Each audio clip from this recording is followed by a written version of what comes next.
Diabetes mellitus merupakan kelainan metabolis pada endokrin akibat defek dalam sekresi dan kerja insulin atau keduanya. Lalu terjadi defisiensi insulin relatif atau absolut. Lalu mengakibatkan kelainan metabolis kronis berupa hiperglimegia kronik disertai berbagai kelainan metabolik. Akibatnya, gangguan hormonal yang menimbulkan komplikasi kronik pada sistem tubuh. Nah, salah satu komplikasi menahun dari diabetes mellitus adalah ulcus diabeticum. Diabetes mellitus merupakan penyebab kematian ke-12 di dunia. Nah, ulcus adalah luka terbuka pada permukaan kulit atau mukosa disertai kematian jaringan yang luas dan invasif kuman saprotif. Nah, ulcus diabeticum adalah salah satu komplikasi kronik diabetes mellitus berupa luka terbuka pada permukaan kulit yang dapat disertai adanya kematian jaringan setempat. Pada ulcus diabeticum, proses makromyopatika menyebabkan sumbatan pembuluh darah yang akan memberikan gejala klinis 5, yaitu yang pertama ada nyeri, lalu kepucatan, ada parestesia dan kesemutan, lalu ada denyut nadi hilang, dan juga ada lumpuh. Nah, menurut berat ringannya lesi, ulcus dibagi menjadi 6 derajat, yaitu menurut Wagner, yaitu ada derajat 0, 1, 2, 3, 4, 5. Nah, 0, derajat 0 yaitu tidak ada lesi terbuka dan kulit masih utuh. Nah, derajat 1 yaitu ulcus superficial terbatas pada kulitnya. Derajat 2 yaitu pada ulcus dalam, yaitu menembus tendon bahkan sampai tulang. Nah, selanjutnya ada derajat 3 yaitu abses dalam dengan atau tanpa osteomilitis. Lalu derajat 4 ada ulcus pada jari kaki atau bagian distal kaki. Derajat 5 gangren seluruh kaki atau sebagian tungkainya. Tipe-tipe diabetes mellitus di sini dibagi menjadi 4. Yang pertama ada tipe 1, 2, dan juga tipe khusus. Yang selanjutnya yang keempat adalah diabetes gastonial. Nah, yang pertama, diabetes tipe 1 yaitu adalah faktor penyebabnya yaitu adalah infeksi virus dan reaksi autoimun, di mana rusaknya sistem kekebalan tubuh yang merusak sel penghasil insulin. Yang selanjutnya adalah tipe DM2, yaitu disebabkan karena kombinasi resistensi insulin dan disfungsi sekresi insulin sel beta. Selanjutnya adalah diabetes mellitus tipe khusus. Diabetes mellitus tipe khusus ini yaitu suatu kondisi di mana disebabkan seperti adanya endokrinopati, lalu ada penyakit eksokrin, lalu ada pankreas, lalu ada sindrom genetik, lalu ada induksi obat atau zat kimia, infeksi, dan juga lain-lainnya. Selanjutnya yang terakhir adalah diabetes gestasional, yaitu diabetes ini hanya terjadi pada ibu-ibu hamil. Nah, diabetes ini terjadi pada minggu ke-24 atau bulan ke-6, dan diabetes ini hilang saat dan setelah melahirkan. Selamat siang, Mbak. Ya, siang. Dengan Mbak siapa? Dengan Mbak Maiduna. Oke, Mbak Maiduna umurnya berapa, Mbak Maiduna? Umurnya 20 tahun. Oh, 20 tahun. Kegiatan sehari-harinya apa, Mbak? Bekerja. Oh, bekerja. Kerjanya di mana, Mbak Maiduna? Kerjanya di pabrik. Oh, di pabrik. Iya. Keluhannya apa ya, Mbak? Itu kaki saya tuh ada kayak luka gitu kan. Terus kayak kaku, sulit digerakin, sama rasanya tuh nyeri gitu. Oh, ada nyeri. Iya. Nyerinya? Oh, ada luka ya? Iya. Lukanya kenapa? Lukanya itu kayaknya kan saya tuh kan punya DM. Oh, DM. Iya. Terus? Katanya kan kalau DM itu biasanya ada luka di kaki gitu. Oh, iya, iya. Keluarganya ada yang kena DM juga? Ada nenek saya. Selain DM ada penyakit riwayat lainnya nggak? Penyakit keluarga? Iya, kalau keluarga saya itu ya nenek saya itu DM, kalau selain itu nggak ada. Itu nyerinya dirasainnya gimana, Mbak? Setiap hari kah atau pas ngapain gitu? Enggak sih, kayak pas kalau misal digerakin terlalu lama, kalau misal jalan jauh gitu kan sakit, nyeri gitu. Saya periksa ininya dulu ya, tensinya dulu. Oh iya.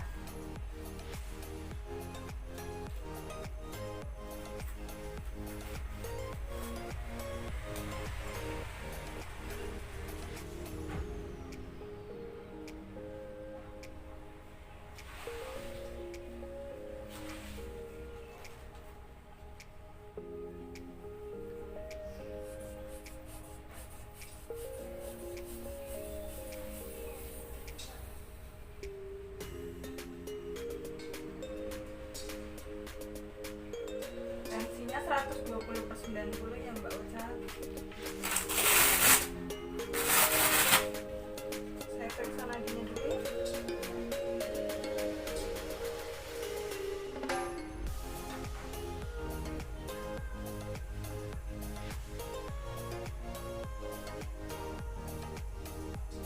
Untuk nadinya 80 kali per menit, untuk nafasnya juga 20 kali per menit. Selanjutnya itu ada pemeriksaan inspeksi dan juga palpasi. Untuk inspeksi kita tuh bisa melihat bagaimana keadaan kaki pasien, apakah ada odem ataukah pasiennya itu keterbatasan gerak atau tidak. Kalau saat pasiennya diam seperti ini, kalau saya lihat itu tidak ada odem. Dan apakah mbaknya merasa nyeri kalau kakinya nggak digerakin seperti ini, Mbak? Sedikit. Oke, sedikit ya. Berarti untuk inspeksi statisnya mbaknya ini nggak merasakan nyeri yang terlalu. Terus untuk inspeksi dinamisnya, coba mbak kakinya digerakkan sebisanya aja. Nah, ketika digerakkan seperti ini nyeri atau tidak? Oke. Nah, untuk dinamisnya itu nyerinya sedikit juga nyeri. Nah, untuk selanjutnya itu ada pemeriksaan palpasi. Kita bisa memeriksa dengan memegang atau merasakan suhu yang ada di sekitar kaki pasien atau di sekitar yang luka itu. Misalnya di atasnya, di atas ankle. Nah, saya rasakan tuh untuk suhu tubuhnya normal atau hangat. Nah, selanjutnya itu pemeriksaan odem. Kita bisa memeriksanya dengan cara kita mempalpasi di sekitar lukanya, apakah ada pembekakan atau tidak. Nah, setelah saya lakukan, sepertinya tidak ada odemnya. Untuk selanjutnya kita ada pemeriksaan khusus, yaitu yang pertama ada pemeriksaan skala nyeri menggunakan ini FAS. Nah, caranya kita nanyakan apakah pasien merasakan nyeri ketika diam dan juga ketika ditekan dan juga ketika pasien menggerakkan bagian kakinya. Mbak, ini tuh ada skala.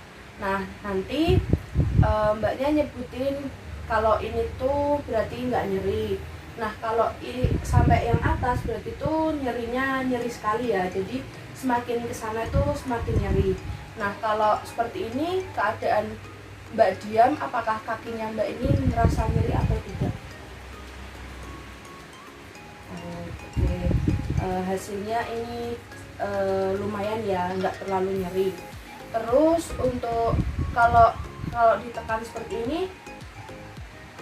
nyeri atau tidak? Nyeri. Seberapa nyerinya? Oke. Ini mbaknya mendapat di angka 3,5 ya.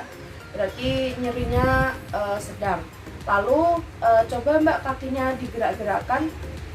Nah, seperti itu. Nah, nyeri nggak mbak? Nyeri, oke. Seberapa ya? Oke, berarti nyerinya malah lebih nyeri ketika ditekan ya. Selanjutnya itu ada pemeriksaan LGS menggunakan goniometer. Nah, caranya pasien diminta untuk menggerakkan kakinya ke arah dorsifleksi, plantar fleksi, lalu inversi dan eversi semampunya, dan kita mengukur menggunakan goniometer. Nah, untuk titik awal goniometer yaitu berada di malleolus lateral. Lalu kita meminta pasien untuk menggerakkan ke arah dorsifleksi. Coba kak ke kakinya seperti ini. Oke, cukup. Kembali. Nah, untuk hasilnya itu pasien mendapatkan di 55 derajat. Selanjutnya untuk gerakan plantar fleksi, coba kak kakinya ke bawah. Oke, cukup. Naik lagi. Hasilnya di 45 derajat. Nah, untuk selanjutnya kan pemeriksaan inversi dan eversi. Kita bisa menggunakan bantuan dengan menggunakan kertas. Lalu kita ukur dari jari kedua di kaki. Kita kasih tanda, lalu Mbak gerakkan kakinya ke dalam seperti ini. Oke, kita beri tanda lagi, kembali. Nah, selanjutnya untuk gerakan eversinya, coba Kak keluar kakinya. Oke.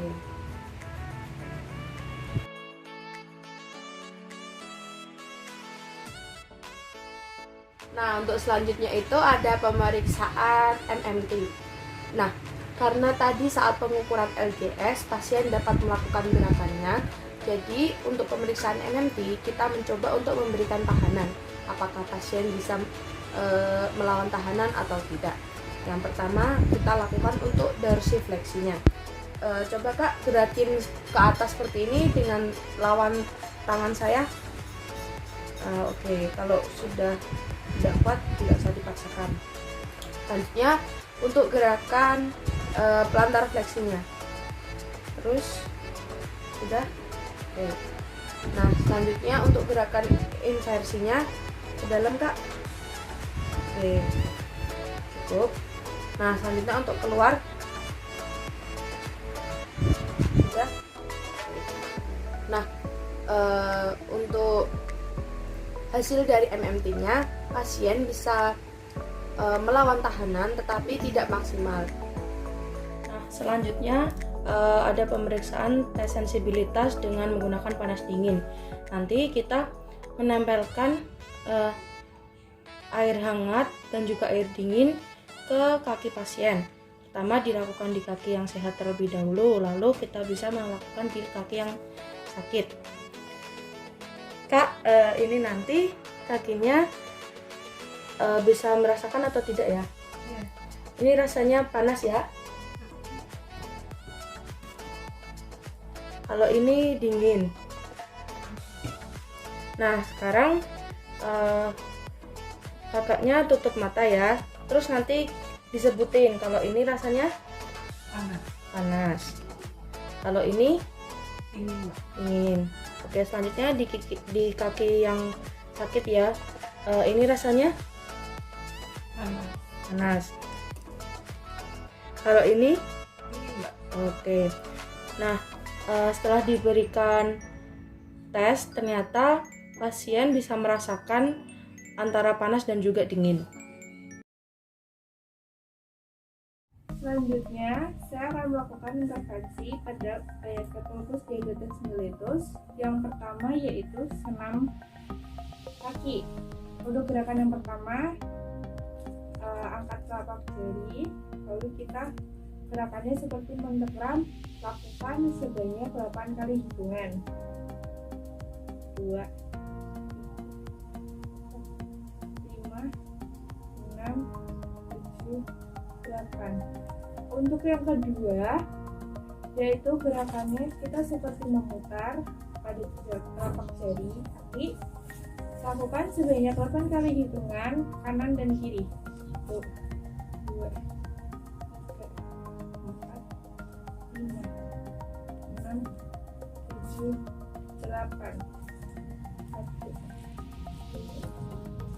3, 4, 5, 6, 7, 8. Untuk yang selanjutnya, kita akan memutar pada bagian tumit. Lakukan 8 kali hitungan kanan dan kiri. Seperti ini posisinya sedikit. Lalu kita putar. 1, 2, 3, 4, 5, 6, 7, 8. 1, 2, 3, 4, 5, 6, 7, 8. Selanjutnya yaitu gerakan ke-6, angkat kedua kaki sejajar dengan paha. Lakukan sebanyak 8 kali hitungan. 1, 2, 3, 4, 5, 6, 7, 8. Dan gerakan selanjutnya yaitu angkat kedua kaki, lalu gerakan jari kaki ke arah depan dan wajah, lakukan sebanyak 8 kali hitungan. 1, 2, 3, 4, 5, 6, 7, 8. Selanjutnya membuat bola menggunakan kertas.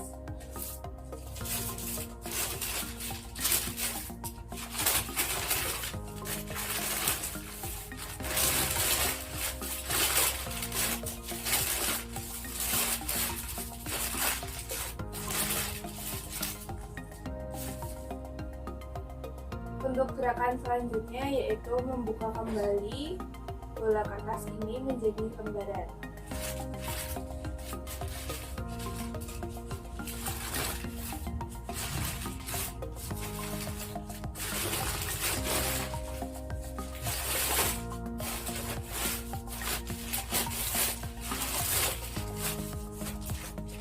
Gerakan selanjutnya yaitu merobek kertas menjadi dua menggunakan kaki.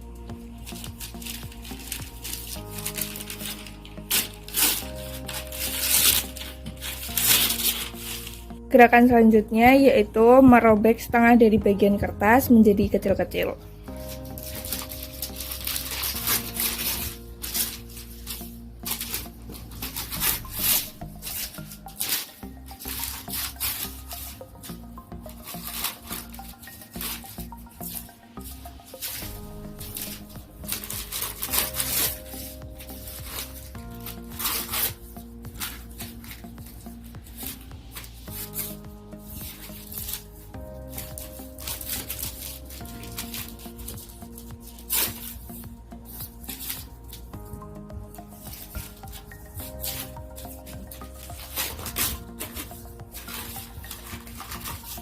Gerakan selanjutnya yaitu serpihan kertas dipindah ke lembaran yang setengahnya, lalu dibuat lingkaran.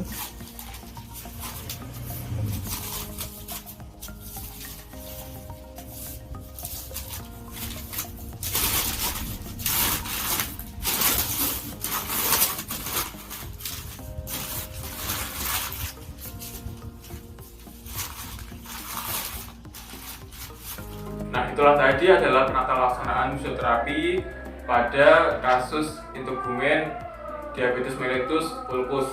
Banyak kesalahan dari video tersebut, mohon maaf yang sebesar-besarnya. Terima kasih. Wassalamualaikum warahmatullahi wabarakatuh.